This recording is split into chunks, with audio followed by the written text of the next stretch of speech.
Hello everyone, I welcome you all to my YouTube channel. So ये एक बहुत important notification है regarding the UP NEET counselling and जो भी government medical colleges हैं उन पे क्या रूल्स एंड रेगुलेशन 2025-26 के सेशन में काउंसलिंग के टाइम पे एप्लीकेबल होंगे, उसके रिगार्डिंग ये कंप्लीट डिटेल्स हैं जो कि उत्तर प्रदेश गवर्नमेंट की तरफ से पब्लिश की गई है। एंड जैसा आप देख सकते हैं डेट 18 जून को ये नोटिस पब्लिश की गई है एंड ये ऑलरेडी मेडिकल बोर्ड को भी सेंड कर दी गई है।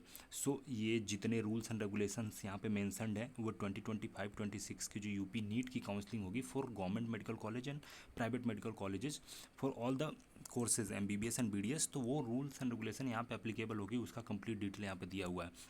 मैं आपको बता दूं कि एमसीसी की जब काउंसलिंग की शेड्यूल आएगी, डेट शीट आएगी, उसके बाद इंडिविजुअल डेट शीट हर एक राउंड की पब्लिश होगी, स्टेट गवर्नमेंट की भी और यूपी नीट की भी आपको काउंसलिंग की डेट उसके बाद पब्लिश होगी इंडिविजुअल। बट ये जो नोटिफिकेशन यहाँ पर है ये कंप्लीट रूल्स एंड रेगुलेशन है जिससे आप को इन्फॉर्मेशन प्रोवाइड कर दी जाए और आप वेल प्लान कर लें जब काउंसलिंग स्टार्ट होने से पहले।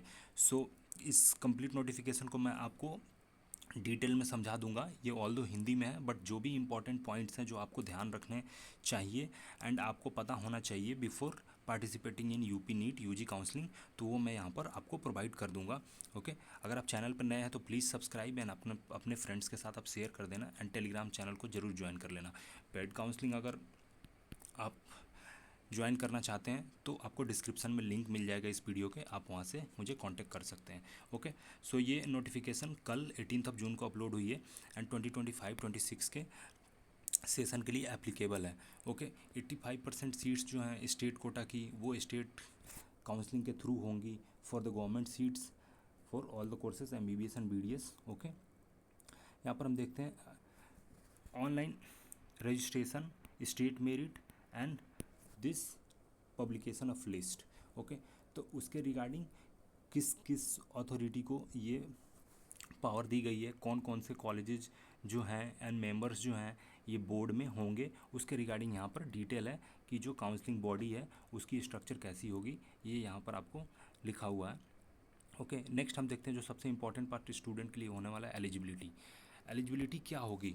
ओके, सो 2025 यूपी नीट यूजी काउंसलिंग के हेतु क्या एलिजिबिलिटी होगी, वन बाई वन मेंशन्ड है यहाँ पर।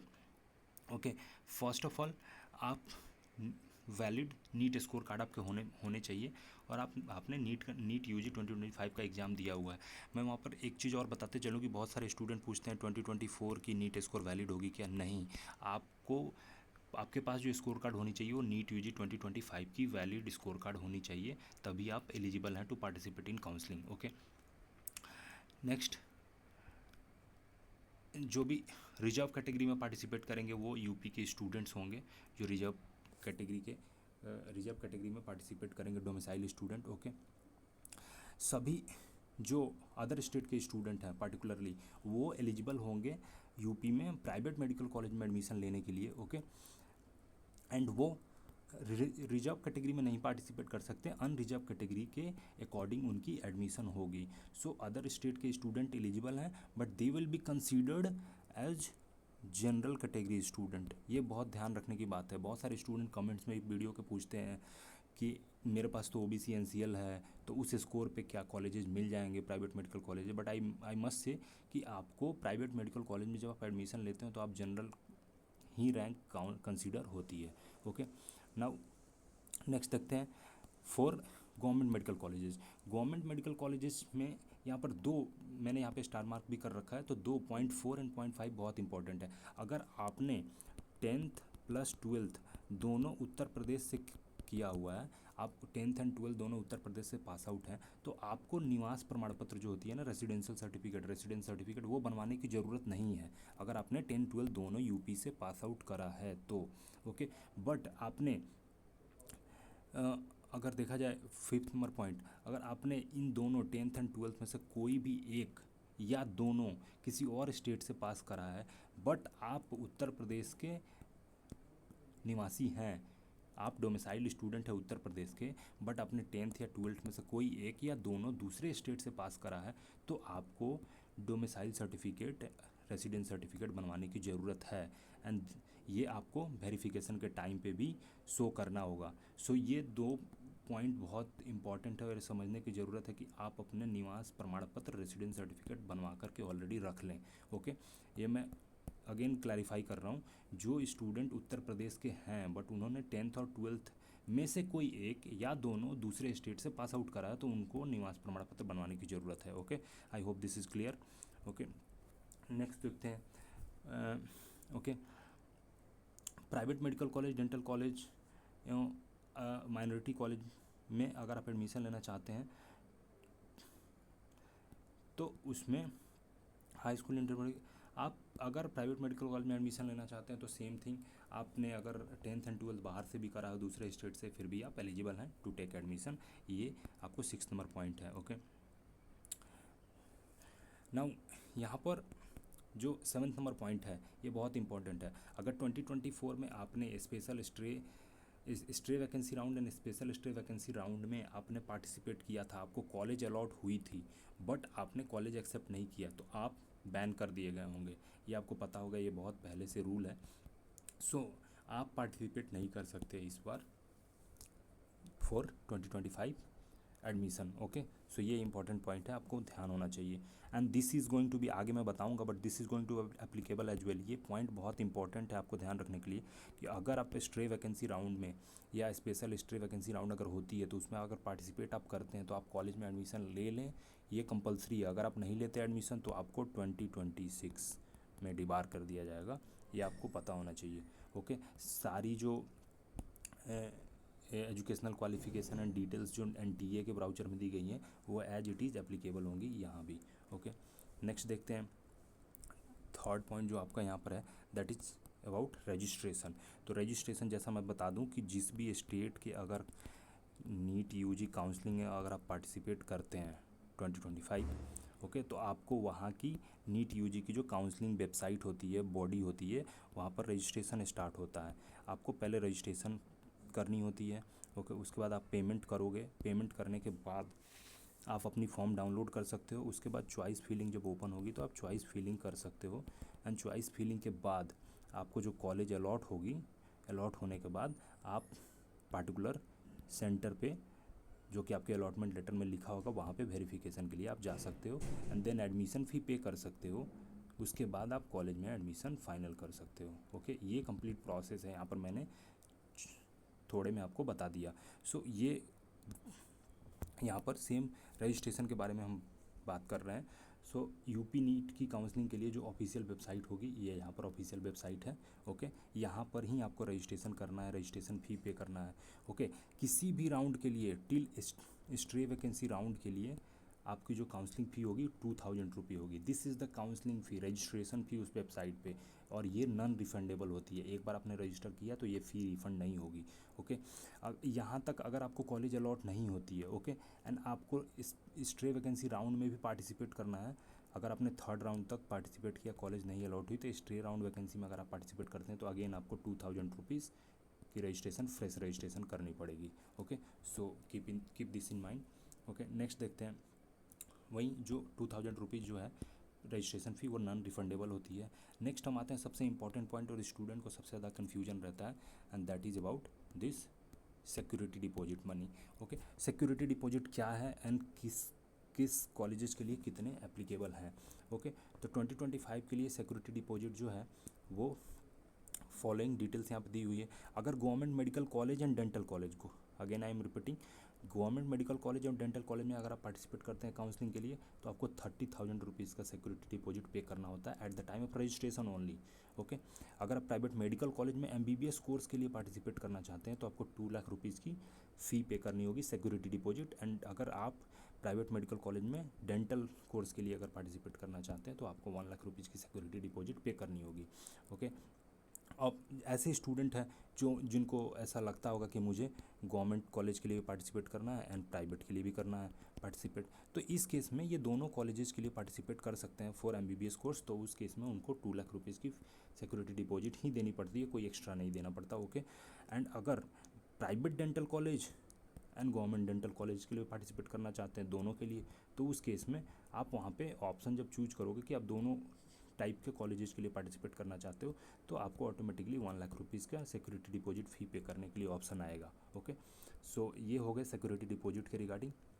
ओके, अब मैं आपको इम्पोर्टेंट पॉइंट बता दूं कि जो सिक्योरिटी डिपॉजिट होती है वो ऑनलाइन ही पेमेंट होती है, कोई ऑफलाइन डिपॉजिट नहीं होती है। एंड जब रिफ़ंड भी होगी तो वो भी आपके ऑनलाइन मोड से, जहाँ से आपने पेमेंट करा है, net banking, credit card, debit card, वहाँ से ही वो उसी अकाउंट में वो रिफ़ंड हो जाएगी। ओके, रिफ़ंड कब होगी? रिफ़ंड के दो केसेस हैं, आगे इसमें पॉइंट्स और ऐड किए हुए हैं, उस पर हम डिस्कस करेंगे। बट रिफ़ंड इन केस अगर आपको किसी भी राउंड में कोई भी कॉलेज अलॉट नहीं होती है, तो काउंसलिंग जब क्लोज हो जाएगी, counselling close I mean to say कि पूरी काउंसलिंग कंप्लीट हो जाएगी, ओके, उसके 1 मंथ बाद आपके सेम अकाउंट में वो सिक्योरिटी डिपॉजिट रिफ़ंड कर दी जाती है। ओके, अगर कोई कॉलेजेज अलॉट नहीं होती है तो एक एक्सेप्शन है, वो भी हम आगे देखते हैं। आप वीडियो को लास्ट तक देखना, तभी आप अच्छे से समझ पाओगे। ओके, यहाँ पर देखते हैं जो भी डॉक्यूमेंट्स हैं उसकी वेरिफिकेशन ऑनलाइन यहाँ पर हो जाती है। आपको अपलोड करना होता है at the time of registration. आप अपने 10th के मार्कशीट, 12th के मार्कशीट, ये रिजर्वेशन सर्टिफिकेट, अगर डोमिसाइल स्टूडेंट हैं, किस कैटेगरी में आप पार्टिसिपेट कर रहे हैं, ये कैटेगरी जब आप फिल करना ना रजिस्ट्रेशन के समय, तो बहुत सावधानी से आप फिल करना। जिस कैटेगरी से आप बिलोंग करते हो वो कैटेगरी आप फिल करना, अदरवाइज बाद में चेंज नहीं होगी और फिर दिक्कत होती है काउंसलिंग में। तो अगर आप किसी पर्टिकुलर कैटेगरी से बिलोंग करते हैं और वहाँ पे एप्लीकेबल है अगर सर्टिफिकेट, तो वो आपको सर्टिफिकेट बनवा के रखनी पड़ेगी और अपलोड भी करनी पड़ेगी। डोमिसाइल सर्टिफिकेट अगर एप्लीकेबल है तो जैसा हमने ऊपर में डिस्कस किया, आप मैं यहाँ पर 1 बाय 1 बता रहा हूँ, बहुत सारी चीज़ रिपीटेड भी हैं आगे। सो आप एक बार अच्छे से आप समझ लोगे तो बार बार आपको वो पढ़ने की ज़रूरत नहीं पड़ेगी और दिक्कत नहीं होगी। तो इसलिए मैं एक्सप्लेन कर दे रहा हूँ, जहाँ पर रिपीट होगी मैं बता दूंगा कि ऑलरेडी मैंने एक्सप्लेन कर दिया है। ओके, सो ये डॉक्यूमेंट्स के रिगार्डिंग था जो कि आपको ऑनलाइन फॉर्म फिल करते समय, रजिस्ट्रेशन करते समय अपलोड करनी पड़ती है। एंड इंपॉर्टेंट है, ये डॉक्यूमेंट आपके पास होनी चाहिए। अगर अपियरिंग स्टूडेंट है, आपने अपना सर्टिफिकेट नहीं कलेक्ट किया है, तो आप अपनी सर्टिफिकेट्स ले लें। Okay, now this is a very important one.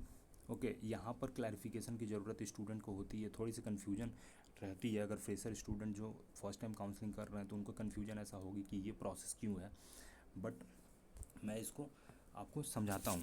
UP NEET की जब आप रजिस्ट्रेशन करते हो ना, काउंसलिंग प्रोसेस जब होती है, तो आपको जब अलॉटमेंट लेटर आएगा ना, जब आप फिल करोगे रजिस्ट्रेशन फॉर्म, तो आपको एक नोडल सेंटर चूज करने के लिए आता है। नोडल सेंटर क्या होता है? नोडल सेंटर जो भी होता है, जब आप रजिस्ट्रेशन फॉर्म फिल करोगे तो जो यहाँ पर कॉलेजेज मेंशनड है, जैसा आप देखोगे नीचे भी लिस्ट है, तो जो कॉलेजेज मेंशनड है, इस कॉलेज में से कोई एक कॉलेज आपको नोडल सेंटर के रूप में चूज करना होता है। जिस कॉलेज को आप चूज करोगे ना, आपकी डॉक्यूमेंट वेरिफिकेशन, जब अब अलॉटमेंट लेटर आएगी, आपको कॉलेज अलॉट होगी, तो डॉक्यूमेंट वेरिफिकेशन के लिए और फ़ी पे करने के लिए आपको उसी नोडल सेंटर पे जाना होगा। आपको अपने कॉलेज में नहीं जाना होगा पहले। आपका कॉलेज हो सकता है कोई और अलॉट हुआ हो, बट आपने जो नोडल सेंटर चूज किया है ना, उस नोडल सेंटर पे जा कर के फर्स्ट टाइम आपको वेरिफिकेशन वहीं पे करानी पड़ती है। तो बहुत आप इस बात को ध्यान में रखना कि आप नोडल सेंटर अकॉर्डिंगली चूज करें जो आपके पास हो, आपके जहाँ पे आप इजीली कम्यूटेट कर सकते हो और जा सकते हो, तो आप अपने अकॉर्डिंगली नोडल सेंटर चूज कर सकते हो। और नोडल सेंटर जहाँ आपके अलॉटमेंट लेटर आएगी, जो नोडल सेंटर आपके अलॉटमेंट लेटर पर लिखा होगा, वहाँ पर आपको जाना कंपलसरी है और वहीं पे वेरिफिकेशन होती है। उसके बाद आप अपने कॉलेज ज्वाइन कर सकते हो। सो जो यहाँ पर नोडल सेंटर मेंशन्ड है ना, इतनी ही अवेलेबल है ऑप्शंस, इसमें से आप कोई एक चूज कर सकते हो। तो ये यहाँ पर आप कॉलेज के नाम पढ़ लेना फॉर्म फिल करते समय, आपको इनमें से जो अच्छा लगे नोडल सेंटर जो आपके करीब हो वो आप फिल कर सकते हो। 20 नोडल सेंटर्स यहाँ पे दी हुई हैं। तो ये मैंने एक्सप्लेन कर दिया इसका क्या प्रोसेस है। ओके, रिजर्वेशन अकॉर्डिंगली एप्लीकेबल होंगे कैटेगरी वाइज, वो आप सबको पता है। एंड जितनी सीट्स होंगी वैसी डिवीज़न होंगी हर कॉलेज में। अगर ओबीसी, जनरल, एसटी, एससी की जितनी जितनी सीट्स होंगी एप्लीकेबल, वो वहाँ पर अप्लाई होंगे। हॉरिजॉन्टल रिजर्वेशंस भी हैं for freedom fighters, ex soldiers and ex army family के लिए भी यहाँ पर एप्लीकेबल होंगी। फॉर फीमेल कैंडिडेट ऑल्सो जो रिजर्वेशन एप्लीकेबल है वो यहाँ पर अप्लाई होंगी according to the government order. Okay, next हम देखते हैं इंपॉर्टेंट इसमें क्या है पॉइंट्स आपके लिए। ओके, हाँ, ये एक बहुत इंपॉर्टेंट पॉइंट यहाँ पर देखो, अगर आप ओबीसी से बिलोंग करते हैं या ईडब्ल्यूएस से बिलोंग करते हैं, तो जो आपकी ओबीसी और ईडब्ल्यूएस सर्टिफिकेट जो होनी चाहिए वो कब की बनी होनी चाहिए, 1 अप्रैल 2025 की बाद की बनी होनी चाहिए। ये मैं स्टार मार्क कर देता हूँ, बाद में स्टूडेंट को कन्फ्यूजन होगी, वो पुरानी सर्टिफिकेट लेके जाएंगे अगर अभी नहीं बनवाया हुआ है तो, या काउंसलिंग के बीच में बहुत कम टाइम मिलता है तो उसमें आप बनवा नहीं पाओगे। तो ये बहुत इंपॉर्टेंट पॉइंट है, यहाँ पर आपको ध्यान रखने की ज़रूरत है। अगर आप वीडियो लास्ट तक देख रहे हो ना, तो आपकी काउंसलिंग की बहुत सारी इशूज़ सॉर्ट आउट हो जाएंगे यहाँ पर। This is going to be very helpful video for all. So 1 April 2025 के बाद की निर्गत होनी चाहिए आपकी ओबीसी और ईडब्ल्यूएस सर्टिफिकेट, अगर आप इस कैटेगरी से बिलोंग करते हो तो अगर आपके पास पुराना है तो अब नया बनवा लें। ओके, नेक्स्ट यहाँ पर काउंसलिंग एंड जो एलोकेशन की प्रोसेस है वो यहाँ पर, जैसे एमसीसी की जब शेड्यूल आएगी उसके बाद आपका हर एक राउंड की शेड्यूल पब्लिश होगी यूपी नीट की वेबसाइट पे, एंड मैं अपडेट टेलीग्राम चैनल पे भी प्रोवाइड करूँगा, आप टेलीग्राम चैनल को जरूर ज्वाइन कर लेना। काउंसलिंग की जो ऑनलाइन प्रोसेस है वो 4 पार्ट में होगी, first round, second round, third round, उसके बाद स्ट्रे वैकेंसी राउंड। ओके, जिसको भी फर्स्ट या सेकंड राउंड में सीट अलॉट होती है वो थर्ड राउंड तक अपग्रेड कर सकते हैं, ये यहाँ पर लिखा हुआ है। ओके, रीएलोकेशन ऑफ सीट होती है तो आप अपग्रेड कर सकते हैं, जैसा सबको पता है अपग्रेड करने में आप जो बेस्ट कॉलेजेज आप चाहते हैं वहीं चॉइस में फिल करें। चॉइस फिलिंग बहुत इंपॉर्टेंट पार्ट होता है, अगर आपको गाइडेंस चाहिए होगा तो डिस्क्रिप्शन में लिंक है, आप मुझसे कांटेक्ट कर सकते हैं। नाउ फर्स्ट राउंड की काउंसलिंग को हम थोड़ा डिटेल में डिस्कस करेंगे, नेक्स्ट सभी राउंड के काउंसलिंग जैसा मैंने पहले बताया, first round, second round, third round, stray vacancy round तक काउंसलिंग होगी। तो फर्स्ट राउंड की काउंसलिंग की हम बात करते हैं, तो फर्स्ट राउंड की जब काउंसलिंग होगी और उस समय एलोकेशन होगा सीट का, तो सीट एलोकेशन होने के समय अगर आप उस सीट को एक्सेप्ट नहीं करते हैं, अगर आपको पार्टिकुलर कॉलेज में मेडिकल सीट अलॉट हुई, अगर आप उस सीट को नहीं अलॉट कर सकते हैं, नहीं अलॉट करना चाहते हैं, तो आप वहाँ से फ्री एग्जिट कर सकते हैं। आप लॉगिन करके फ्री एग्जिट कर सकते हैं। फ्री एग्जिट का मतलब है कि आप काउंसलिंग से बाहर हो जाएंगे और आपकी जो सिक्योरिटी डिपॉजिट है ना वो वापस कर दी जाएगी। फर्स्ट राउंड में सीट एलोकेशन होने के बाद भी अगर आप सीट एक्सेप्ट नहीं करते हैं तो आपको फ्री एग्जिट का ऑप्शन मिलेगा। अगर आप फ्री एग्जिट कर लेते हैं तो आपकी जो 2 लाख रुपीज़ की सिक्योरिटी डिपॉजिट होगी in case of private medical college, तो वो आपको रिफंड हो जाएगी, and this is applicable till first round only, ये आपको ध्यान रखना है। उसके बाद अगर आप सेकंड राउंड, थर्ड राउंड में पार्टिसिपेट करना चाहते हैं काउंसलिंग में, तो आप फिर से कर सकते हैं रजिस्ट्रेशन करके, आपको सिक्योरिटी फ़ी भी दोबारा पे करनी पड़ेगी। बट सेकंड थर्ड राउंड में अगर आपको सीट अलॉट होती है और आप सीट एक्सेप्ट नहीं करते हैं तो आपकी वो जो सिक्योरिटी डिपॉजिट है वो फॉरफिट कर ली जाएगी, वो वापस दोबारा नहीं होती है, तो वो फर्स्ट राउंड तक ही एप्लीकेबल है।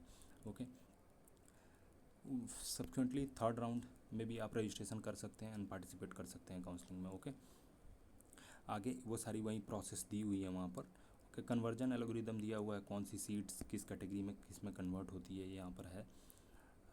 नेक्स्ट हम देखते हैं स्ट्रे वैकेंसी राउंड के संबंध में, ये भी एक इम्पॉर्टेंट राउंड होता है। स्ट्रे वैकेंसी राउंड में वो सभी स्टूडेंट एलिजिबल होंगे जिनको किसी भी राउंड में कहीं पे भी कोई कॉलेज अलॉट नहीं हुई है, इधर सेंट्रल काउंसलिंग में या किसी और स्टेट काउंसलिंग में, अगर कहीं भी आपने सीट एक्सेप्ट नहीं किया तभी आप स्ट्रे वैकेंसी राउंड में एलिजिबल हैं। आपको फ्रेश रजिस्ट्रेशन करना होगा एंड 2000 रुपीज़ आपको रजिस्ट्रेशन फ़ी भी सबमिट करनी होगी, एंड उसके बाद आप पार्टिसिपेट कर सकते हैं। Okay, same 2000 rupees the registration फ़ी, आपको सिक्योरिटी डिपॉजिट भी पे करनी होगी, एंड सिक्योरिटी डिपॉजिट पे करने के बाद आप चॉइस फिलिंग करके कॉलेज अलॉट कर सकते हैं। एक मैं बोनस पॉइंट यहाँ पर आपको बता दूँ जो कि आपको डायरेक्टली कोई ऐसे बताएगा नहीं, आपको स्ट्रे वैकेंसी राउंड में जैसा आपको पता है कि आप कॉलेज अगर एक्सेप्ट नहीं करते हो तो आप अगले सेशन के लिए डिबार कर दिए जाओगे, बैन कर दिए जाओगे। तो अगर आप स्ट्रे वैकेंसी राउंड में पार्टिसिपेट करते हो ना तो पूरी तरह से प्लान रहो कि अगर मुझे सीट एलोकेट होती है तो मैं एडमिशन ले लूँगा, और वैसे ही कॉलेज की चॉइस फिलिंग करो जो कॉलेजेज आपको लेना है। किसी भी कॉलेज को मत फिल करो, अगर सीट एलोकेट हो जाएगी और आप नहीं लोगे तो बैन कर दिए जाओगे। तो एक जो जो आपका बेस्ट कॉलेज है ऑप्शन में वहीं आप चूज करो कि मुझे 1 या 2 कॉलेज यहीं अच्छे लग रहे हैं, अगर ये मुझे एलोकेट होंगे तो मैं ले लूँगा एडमिशन, उसकी चॉइस फिलिंग करो। अगर उसमें सीट अलॉट होगी तो बहुत अच्छा, नहीं होती है तो एटलीस्ट आप सेफ रहोगे। Okay, same thing is given year 26-27 के सेशन से आप डिबार कर दिए जाएंगे, बैन कर दिए जाएंगे अगर आप स्ट्रे वैकेंसी राउंड में पार्टिसिपेट करते हैं, कॉलेज अलॉट होती है और आप एक्सेप्ट नहीं करते हैं सीट तो, एंड आपकी सिक्योरिटी डिपॉजिट भी फोर्टफिट कर ली जाएगी। This is important. Okay, and यहाँ पर जो है complete counselling process and admission process यहाँ पर दिया हुआ है। नोडल सेंटर पर आपको प्रेजेंट होकर के अपनी वेरिफिकेशन करानी होती है और आपको अपना फ़ी सबमिट करना होता है, जो कि डीडी बना करके आपको ले जानी होती है फ़ी सबमिट करने के लिए। एंड यहाँ पर मेंशन्ड है कि जो सिक्योरिटी डिपॉजिट होगी ना वो एडजस्ट नहीं होती है फ़ी में, वो आपको रिफंड होगी बाद में। आपको नोडल सेंटर पर कंप्लीट फ़ी की डीडी बनवा करके लेके जानी पड़ती है और सारे डॉक्यूमेंट के साथ जाना पड़ता है वहाँ पर वेरिफिकेशन के लिए। ओके, कोई भी डॉक्यूमेंट गलत पाए जाने पर ओके कैंडिडेचर कैंसिल कर दिया जाएगा एज यू नो। तो सारे डॉक्यूमेंट्स आपके ओरिजिनल होने चाहिए और प्रोसेस मेंशन्ड है यहाँ पर, जो कि फर्दर भी नोटिफिकेशन आएगी तो वहाँ पर आपको नोटिफाई कर दिया जाएगा। आप ये सीट रेजिग्नेशन भी दे सकते हैं। अगर आपने सीट एक्सेप्ट किया है बट आपको कॉलेज नहीं लेना है तो आप रेजिग्नेशन दे सकते हैं। वो फर्दर जब राउंड्स होगी ना तो उसमें वो डिटेल आ जाते हैं, तो वहाँ पर अच्छे से हम समझ लेंगे ओके कि कितनी ड्यूरेशन होती है, टाइम होती है रेजिग्नेशन के लिए, वो सब यहाँ पर मेंशन्ड है। ओके, जो हमारी सारी इंपॉर्टेंट पॉइंट थी वो हमने देख लिया। फ़ी रिगार्डिंग देख लिया, फ्री एग्जिट के बारे में हमने देख लिया, कितने राउंड काउंसलिंग होंगे वो हमने देख लिया, नोडल सेंटर के बारे में हमने समझ लिया। ओके, नेक्स्ट हम देखते हैं बॉन्ड जो है। ये बॉन्ड जो भी एप्लीकेबल है ना, this is for government medical colleges only.